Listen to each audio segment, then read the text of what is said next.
Hola, ¿qué tal? Mi nombre es Franco Torres y yo les voy a hablar del capítulo 15. La exportación es una parte integral de todo el comercio internacional, sin importar que la compañía sea grande o pequeña, o si vende en un país o es un vendedor global. Los bienes manufacturados de un país que se destinan a otro deben ser llevados de una frontera a otra para entrar al sistema de distribución del mercado seleccionado. En este cuadro se puede ver el proceso que se sigue para poder exportar. Empieza con la salida del país exportador, las licencias generales validadas, luego se hace la documentación, declaración de exportación, la factura comercial, conocimiento de embarques, certificados especiales, entre otros documentos.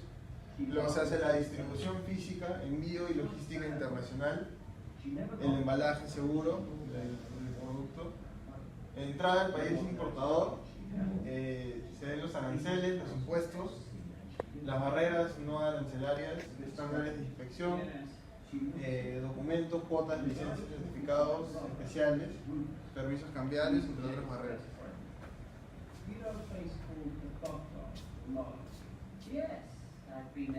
A menudo las compañías tienen su propio personal que se encarga de las exportaciones.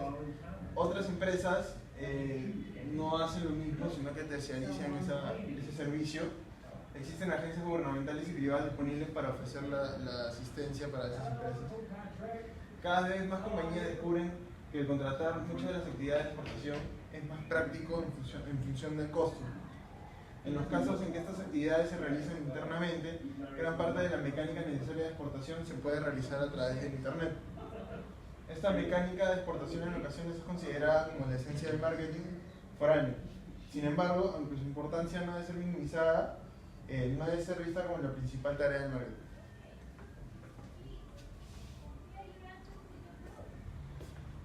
Estas son las restricciones de la exportación.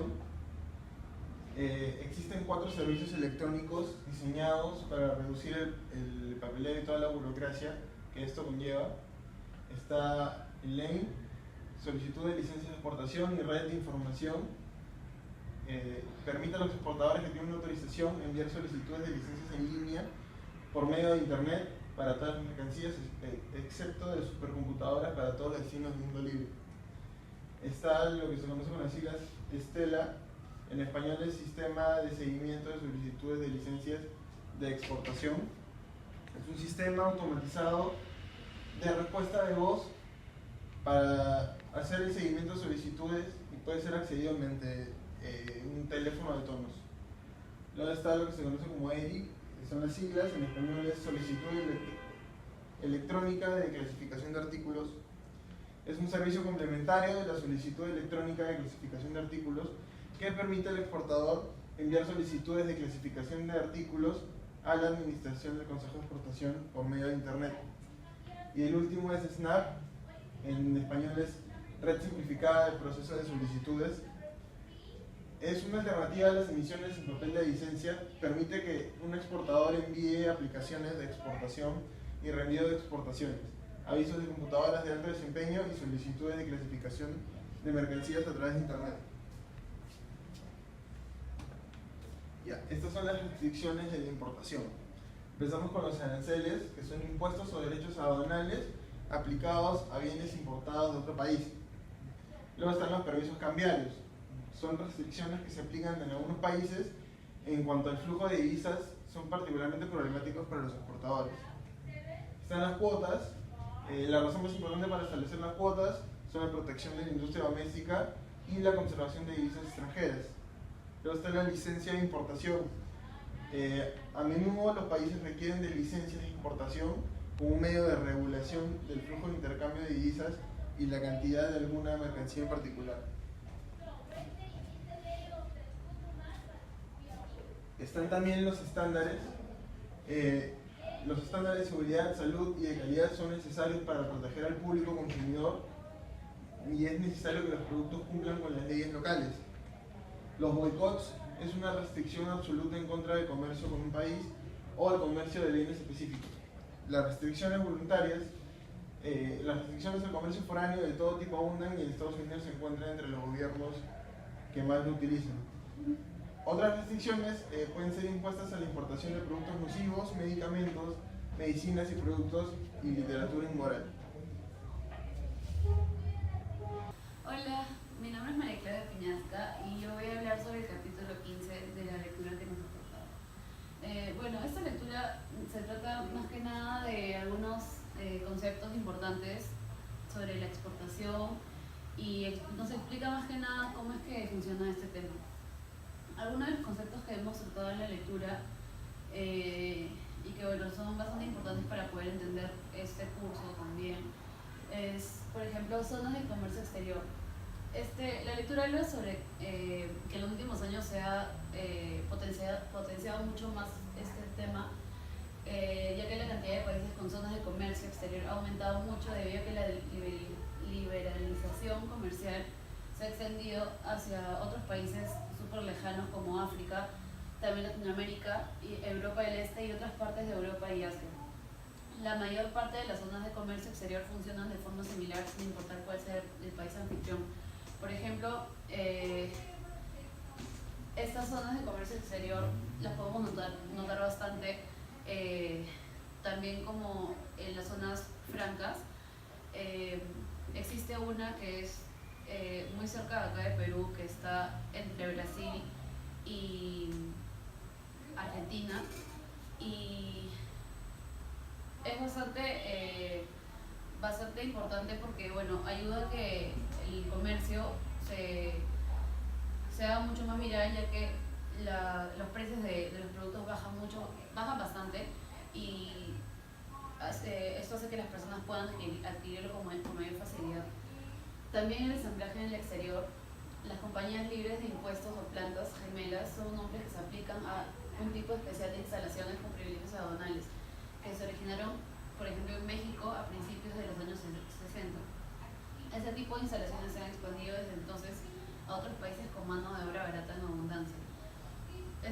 Bueno, lo de mano de obra es un tema bastante complicado, porque últimamente ha habido bastantes conflictos con ese tema de la mano de obra, también con el tema de quiénes son los que elaboran en las fábricas, y bueno,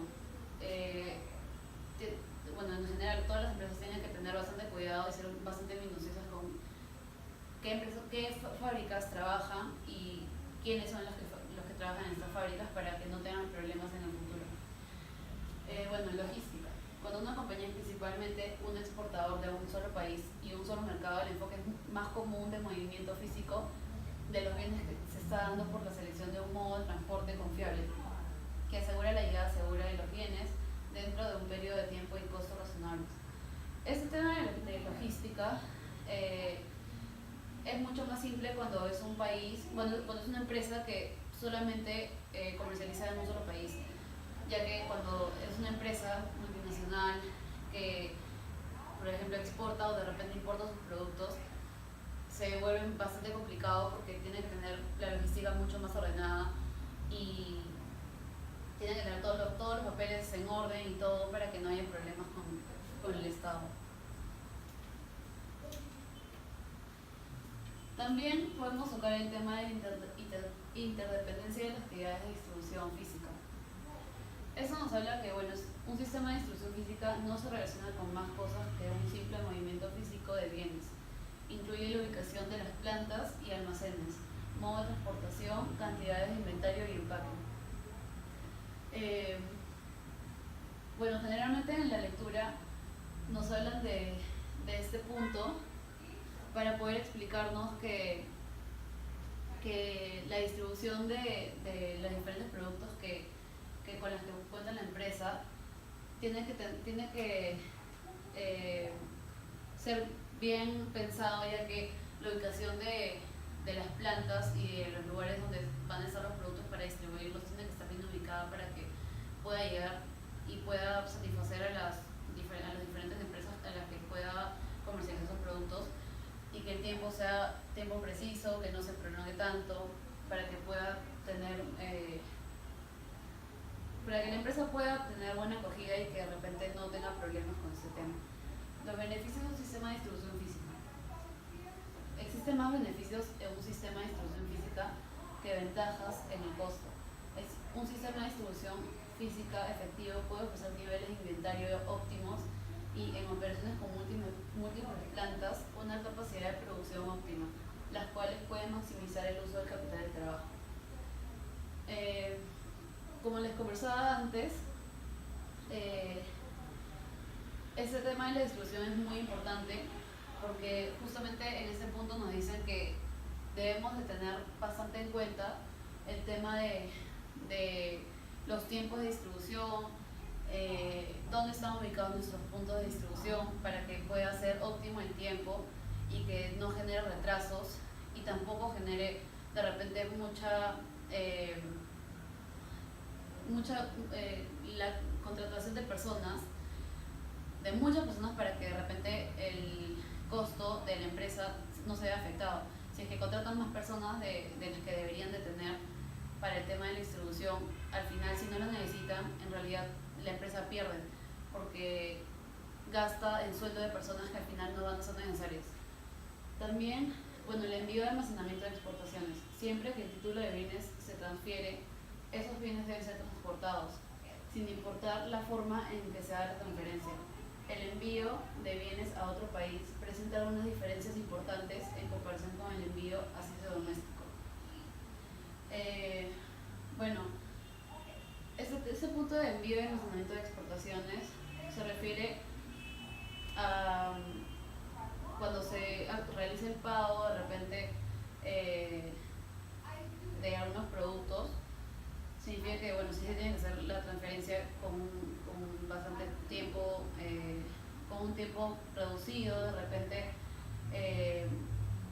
el envío de productos de este país a otro país puede costar, aparte de dinero, tiempo, y tiene que verse con bastante anticipación para que pueda ser óptimo el tiempo que ellos estimen en realizar el envío y que no se vea afectado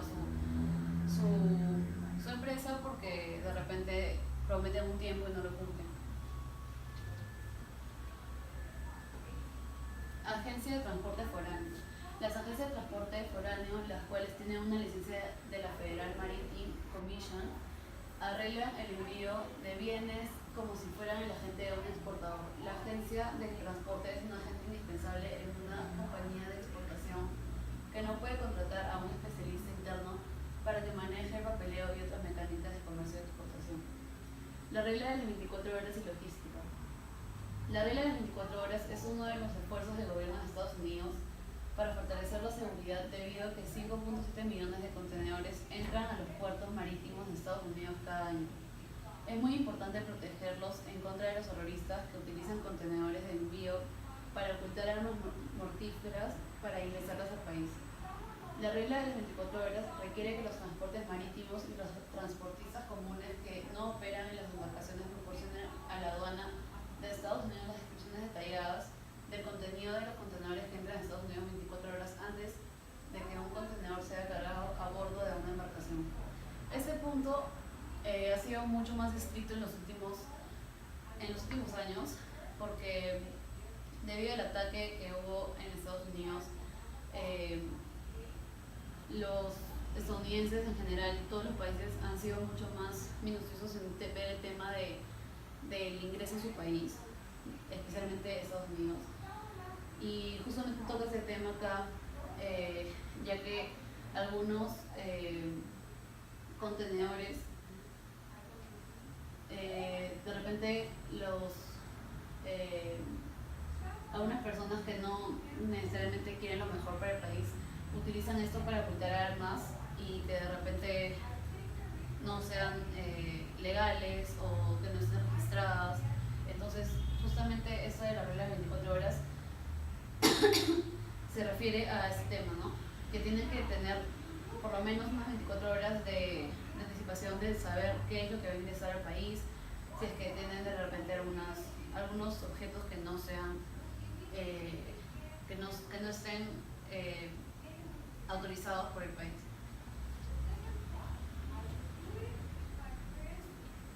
El papel de Internet en la logística internacional. La esencia de la logística internacional es integrar todos los pasos necesarios para mover físicamente los bienes de un fabricante a un proveedor y del proveedor a un cliente.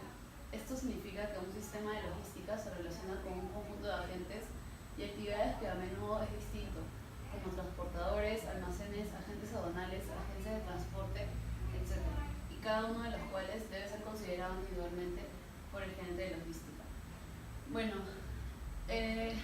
de más decir que el Internet ha cambiado muchísimo, desde todo ese tema de logística hasta el tema de estudios, de relaciones entre países y todo, ¿no? Entonces, obviamente como el Internet ha cambiado muchísimos temas, también ha cambiado en este de acá. El tema de la logística con todo el Internet ha beneficiado muchísimo, ya que ayuda a que de repente nosotros de acá, desde Perú, podemos contactarnos con un cliente o de repente un proveedor de China y obviamente agiliza mucho más la comunicación. Por ejemplo, si es que hablamos de todo el tema digital, podemos tocar el tema de AliExpress o Alibaba, que no necesariamente es exportación o importación a por mayor, como se puede entender, sino de repente productos de, no sé, 1 o 2 objetos, o tal vez también como en la plataforma Alibaba, que puedes pedirlo al por mayor, no sé, 1000 objetos, genera que desde acá de Perú podamos utilizar las redes sociales o plataformas digitales y contactarnos con un proveedor de China para poder cerrar una venta o una compra. Lo que antes de repente sin la existencia del Internet no hubiese sido posible y hubiese sido muchísimo más trabajoso poder contactar a alguien mediante llamadas o mediante contactos. Gracias. Hola, mi nombre es Joyce Aguilar Gondra y yo les voy a hablar sobre el capítulo 16, punto 1 y 2.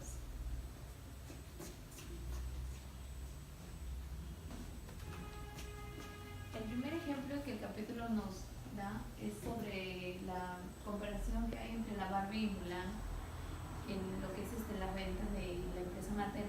Por ejemplo, en Japón, la Barbie no se vende como es con el cabello rubio, sino se vende con rasgos asiáticos y con vestimenta de su tradición cultural, ¿no? ¿Por qué? Porque ellos tienen otro tipo de cultura a la cual ellos siguen. Por ejemplo, Barbie para algunas niñas es como un estilo de moda, otro tipo de comportamientos, mientras que el otro son como que princesas de fantasía, como se dice, ¿no?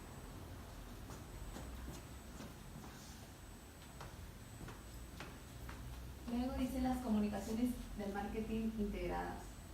Son las herramientas para hacer campaña que consisten en hacer publicidad, promoción de ventas, ferias comerciales, ventas personales, ventas directas y relaciones públicas según la lectura. Estos en conjunto trabajan para la venta exitosa del artículo o servicio. Y para que esto pueda funcionar se debe desarrollar una buena investigación de la disponibilidad de canales de comunicación.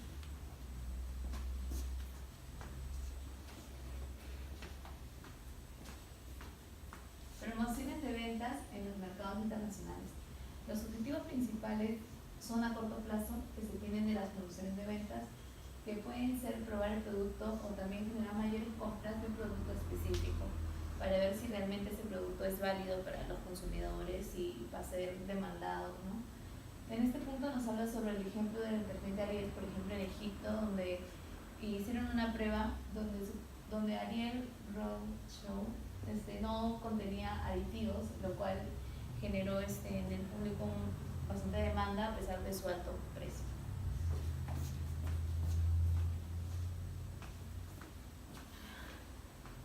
Relaciones públicas internacionales. Además también nos explica que las relaciones públicas en el marketing internacional, desde varios tipos de empresas como Nike, por ejemplo, que quienes fueron criticados por hacer una publicidad engañosa, ya que su mano de obra era explotada porque estaba en Asia, pero sin embargo ellos hacían otro tipo de publicidad de la cual tenían tenían controles sobre sus trabajadores, ¿no?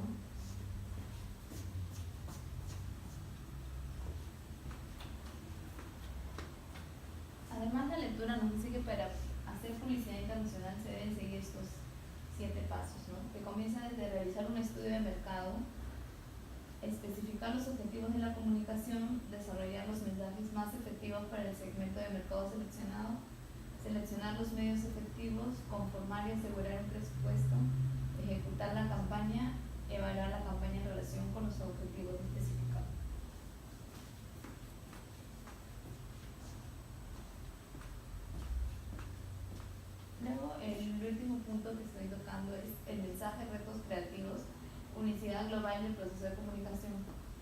Para mejorar la estrategia promocional, los ejecutivos de marketing deben entender el proceso de comunicación internacional, que de acuerdo a la lectura consiste en 7 pasos, ¿no? Es el primero, una fuente de información, la cual lo que significa que el agente de marketing va a dar un mensaje de algún producto o va a hacer alguna publicidad. El segundo es la codificación, significa de ese mensaje hacerlo un símbolo para el receptor. El 3, un canal para el mensaje. El canal para el mensaje puede ser cualquier medio de publicidad que puedan utilizar para que el mensaje codificado llegue al receptor. El 4 es decodificación, significa que el receptor ha interpretado ese mensaje que ha sido codificado y lo ha visto de acuerdo a su perspectiva. 5, receptor. El receptor puede decidir si el mensaje fue bueno o si fue entendible o no. 6, retroalimentación, que es una evaluación de todos los procesos que han sido anteriormente para ver si en verdad el producto ha llegado bien hacia el cliente o si se tiene que hacer alguna modificación o algo. Y 7, el ruido. El ruido puede ser de los competidores que hacen, o sea, que están atentos a los nuevos productos para ellos sacar otros productos, ¿no? Por ejemplo, en la lectura también decía sobre el ejemplo de el auto Renault, donde decían que habían hecho una publicidad ahí y en el video mostraban a una mujer rubia sentada al lado del copiloto, la cual para el país de Japón, fue como algo irrespetuoso porque no lo tomaron muy bien a una mujer sentada rubia, pensaron que era algo vergonzoso, ¿no? Y eso es todo, gracias. Mi nombre es Luis Torreblanca y continuando con la exposición, le hablaré sobre las limitaciones lingüísticas. El idioma es una de las principales barreras, es una de las barreras más importantes en la comunicación a través de la publicidad, ya que existen, para muchos países existen varios idiomas. También otra dificultad es la traducción efectiva del idioma. Por ejemplo, a veces una palabra o frase puede significar algo en el idioma castellano y a la hora de traducirla al inglés suena totalmente diferente. Les hablaré también sobre la diversidad cultural. La comunicación es más difícil debido a que los factores culturales determinan ampliamente la forma que distintos fenómenos son percibidos. El conocimiento de la diversidad cultural debe estar incluida debe estar comprendido dentro del proyecto de la publicidad. Las percepciones que existen y se basan en las tradiciones y herencias culturales. Esa es la diversidad cultural. Cambio, hermano. La planificación y el análisis de medios. Consideraciones tácticas. En la publicidad internacional, el publicista debe considerar la disponibilidad, la cobertura, el costo y las propiedades de los medios. Los publicistas se enfrentan a dos situaciones. La cobertura nacional en muchos países requiere utilizar de 40 a 50 medios para llegar al público objetivo. Los medios especializados solo llegan a segmentos pequeños del mercado de dicho país. Entonces comenzaremos con la disponibilidad. En algunos países tienen muy pocos medios de publicidad y otros tienen demasiados. En ciertos países los tipos de medios publicitarios, algunos están prohibidos en ciertos medios por mandatos de gobierno, por lo cual los publicistas tienen que buscar la forma de cómo llegar hacia el público. El costo. Los precios de los medios son susceptibles a negociaciones en la mayoría de los países. El vendedor puede encontrar que el costo de llegar a un prospecto por medio de la publicidad depende de la capacidad de negociación de la gente que va a realizar la publicidad. La cobertura. el problema de la cobertura siempre está relacionado al dilema de los costos. Dos puntos particularmente importantes relacionan la dificultad de llegar a ciertos sectores de la población mediante la publicidad. Y el otro es la falta de información acerca de la cobertura que tienen los diferentes medios en países extranjeros o en los que vamos a realizar la publicidad. La falta de datos sobre el mercado. Esto también es difícil de verificar la circulación o las cifras de cobertura que tienen los medios en diferentes países. La falta de datos disponibles de mercado caracterizan a la mayoría de los mercados internacionales.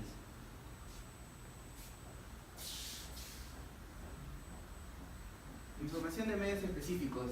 Tenemos los periódicos, las revistas y la radio y la televisión. La industria de los periódicos en algunos países sufre por la falta de competencia y en otros hay un exceso de competencia. En algunos países existen tantos periódicos que los publicistas tienen muchos problemas para alcanzar la cobertura parcial siquiera del mercado mediante este medio. En otros países existe un lapso muy largo antes de que un anuncio pueda ser colocado en un periódico. En cuanto a las revistas de consumidores nacionales en el extranjero son muy poco utilizadas por los publicistas, porque mayormente las revistas se usan las revistas técnicas principalmente para promover los bienes de exportación. En cuanto a la radio y televisión, debido a su valor de entretenimiento, la radio y la televisión son medios de comunicación importantes en la mayor parte de las naciones. Continuando con la radio y la televisión, la radio ha quedado un poco relegada en ciertas naciones o países donde la producción televisiva está más desarrollada, o sea, se utiliza más los medios televisivos para la publicidad. Pero también la radio es muy importante, es un medio de publicidad muy importante, ya que es uno de los que alcanza a segmentos grandes de la población. O sea, puede llegar a mayor parte de la población que escucha radio y que tal vez no tiene acceso a la televisión. En otros lados, en algunos países no permiten, por ejemplo, ningún comercial, tanto en la radio o en la televisión. Pero conforme ha pasado el tiempo, han tenido que cambiar sus políticas y adaptarse a las políticas de publicidad a través de estos medios. En otros países que tienen monopolios comerciales pueden aceptar toda la publicidad que desean, y en otros solo permiten cortos publicitarios y los programas que no pueden ser patrocinados. En sí, la radio y la televisión son los medios principales por los cuales se difunde la publicidad en la mayoría de países y son los medios con los que más se llega hacia la población y a tu público objetivo. Gracias. ¿Qué tal? Mi nombre es Albertino Román y continuando con la exposición, yo les voy a explicar sobre el capítulo 16, la parte de más allá de las fronteras, que básicamente nos explican los temas que siempre toman en la publicidad, ¿no? Que funcionan en Japón, por ejemplo. El respeto a la tradición que se muestra en la publicidad de Mercedes-Benz, que resalta que fue la primera fábrica en fabricar los automóviles para pasajeros. La dependencia mutua, tenemos la publicidad de Shiseido, que enfatiza la sociedad con sus bellos consultores, que se formó para crear la belleza. En cuanto a la armonía con la naturaleza, tenemos acá a los carros Toyota que se presentan frente a la montaña Fuji, que representan una unión con la naturaleza. En novedad y evolución, tenemos que se presentan productos que evolucionan lentamente a partir del ambiente actual.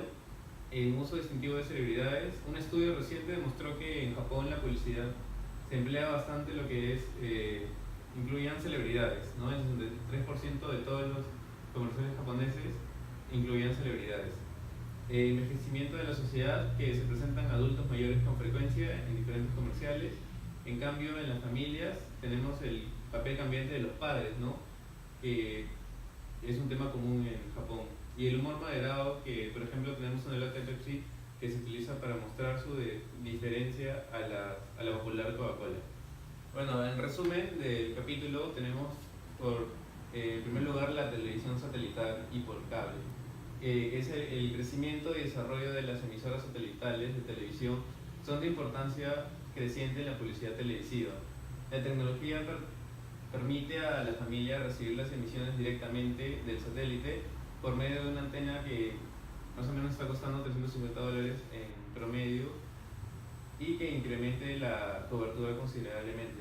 Bueno, acá tenemos algunos canales que se dan por televisión satelital, como son ESPN, Cartoon Network, entre otros. Por luego nos habla también del correo directo, que es un medio viable en una cantidad de muchos países. Es especialmente importante cuando no existe ningún otro medio disponible. Como ocurre en el marketing internacional, incluso este medio es tan fundamental, está sujeto a algunas singularidades extrañas y novedosas.